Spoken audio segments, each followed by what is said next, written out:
right, guys. Actually, this is on. I don't even know if it's on. It's on. All right, guys, it is Wednesday. I'm here at the gym. Wouldn't normally talk before a training session, but I think this is important. Having some internal cramping going on, which is not a big deal, but it hurts. It hurts so bad. How bad does it hurt?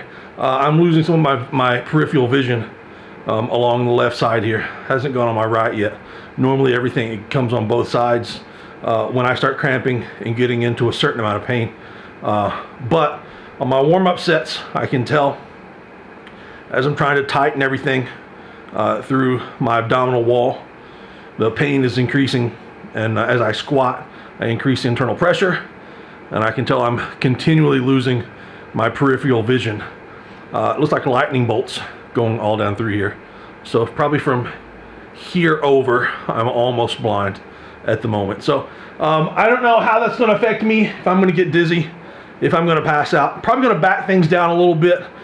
Instead of 4 rounds of 3, I may do something like 3 or 4 rounds of 2. We'll just wait and see. I've got the new Cerberus Strength smelling salts torque going over there. I've got 2 fans going, 3 fans going, and a heater.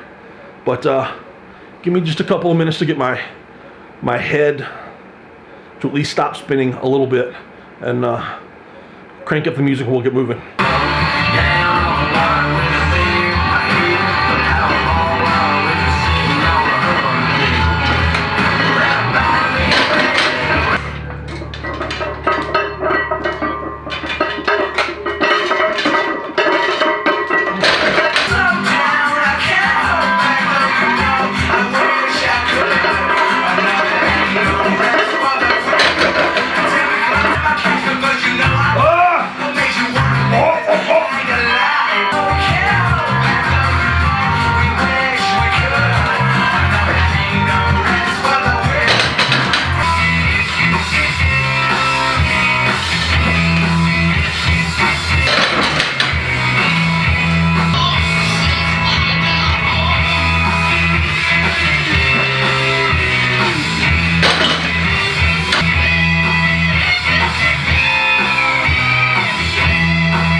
Even cheating, it's hard, I'm cramping.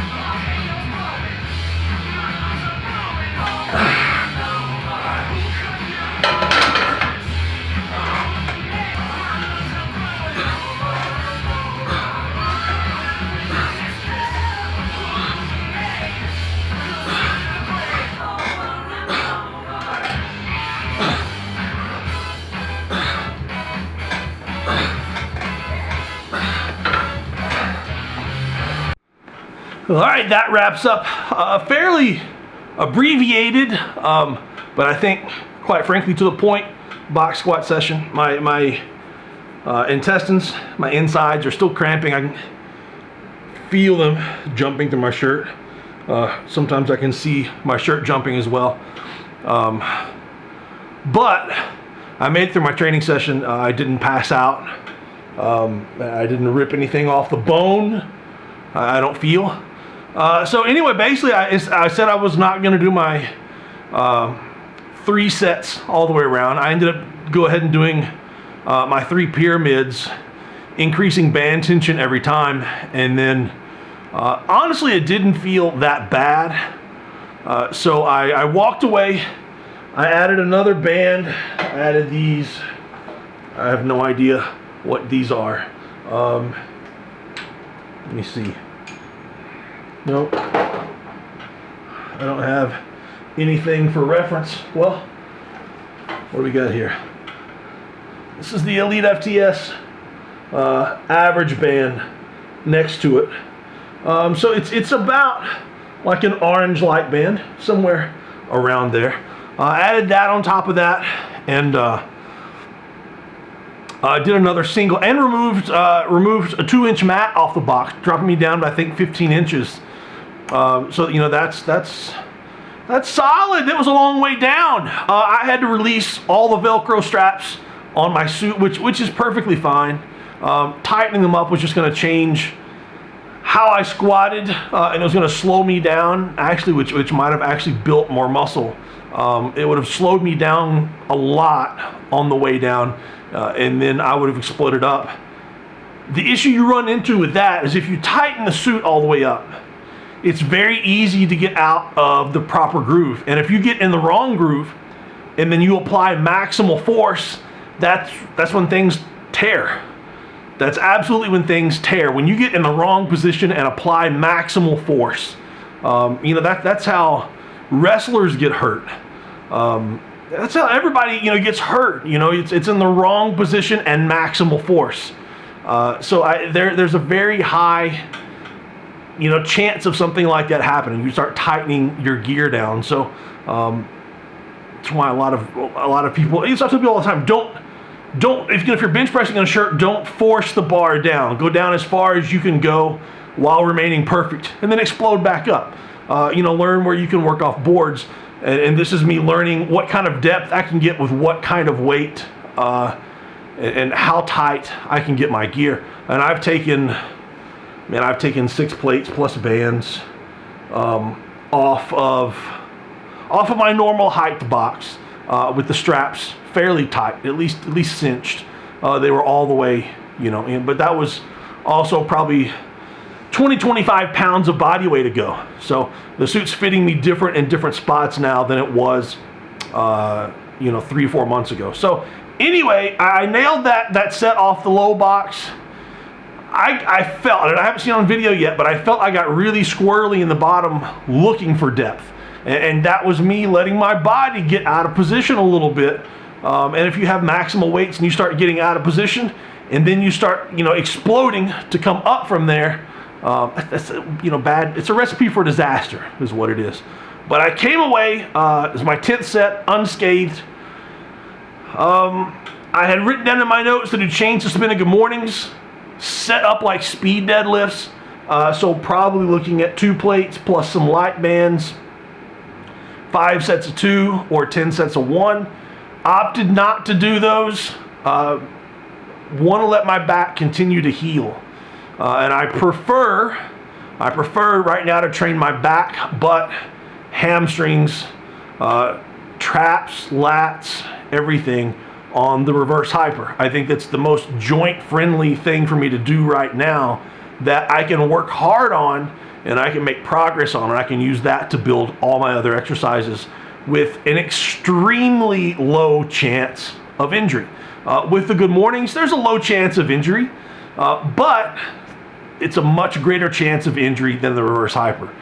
There is a possibility that I give one good explosion out of the bottom, my pelvis tilts, and then I'm walking funny. And then I'm going home to do reverse hypers tonight, not to build strength, but just so I can walk tomorrow, once again for therapy. So I need today to be, my first 30 reps will be therapy. The next 100 to 150 reps will be strength work.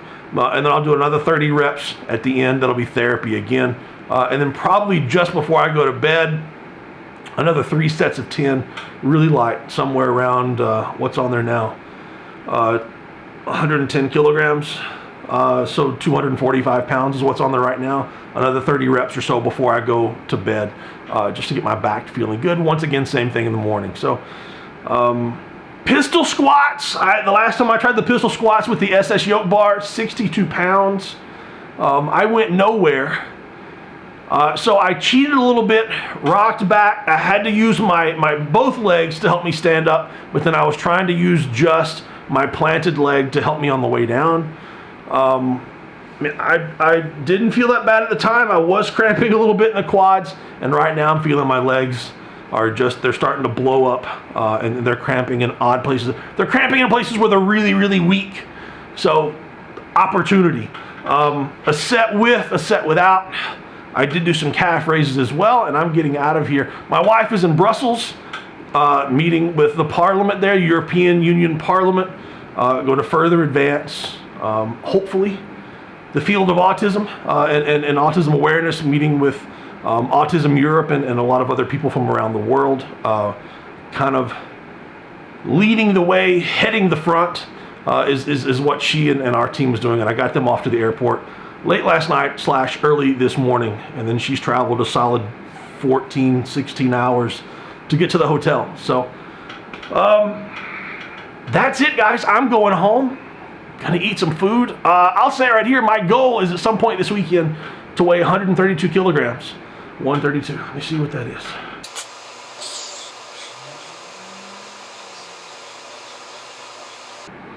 $132 is 291.01. I think that I need to get. I weighed 130.5, 130.8 last night. So I want to weigh 132 at some point between now and this weekend. I think I can do that.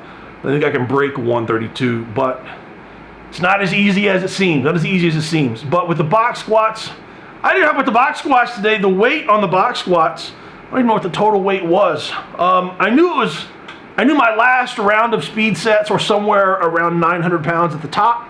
I can feel it compressing my spine a little bit at the bottom. I'm not feeling near as much around the was it the L1 T12 fracture. Been taking a lot of medicine to help that heal, but still I can't distinguish between the L4, L5 and the S1. I can't distinguish the herniations, between those segments. So in that area, I can still feel the pressure. But I'm able to get through the training session without any pain medicine. I haven't taken anything today.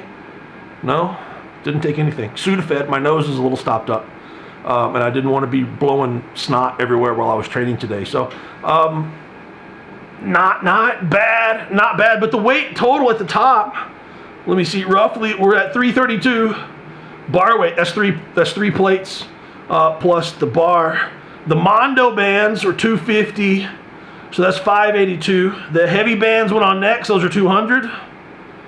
That puts me at 782. The average bands, I don't know. We're going to call them 125. People have called them 150 before. They're not just on the bar. They're also on the outside of the plates, on the outside of the heavy band. So they're stretched out farther. So we're going to say plus 125. That puts me at 907. And then I added 907, that's it. I thought it was more. And then I added the light bands at the end. I've seen people call those 75 before. I don't think these aren't 75. 50. 957 is what it was at the top to a lower box with the super gear on. So, and the bar has no bend in it. People keep asking me about the Triton SS yoke bar online. They keep asking me. I've got a bunch of clients that use them at their gym, and with 2 plates and the heavy bands, that bar whips like crazy, and it's at a point to where I can't push my clients with that bar because it's not safe, and because it whips so much. It's almost like a bamboo bar that throws you around, and it's so unsafe. We can't use optimal weights on the bar. Yeah, that's the truth. That's the it's completely unsafe.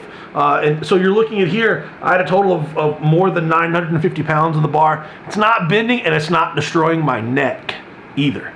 Those two things in combination with that bar being, gosh, 10 years old, you don't find 10-year-old SS yoke bars that have been put through what I've put it through, and still you put 950 on there, and it still doesn't bend, and the pad still isn't destroying your neck. That SS yoke bar is quality stuff, guys. Anyway, I'm getting out of here. Gonna go home, rest, relax, eat, rest, relax, repeat. See you guys on Friday.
$140 reps.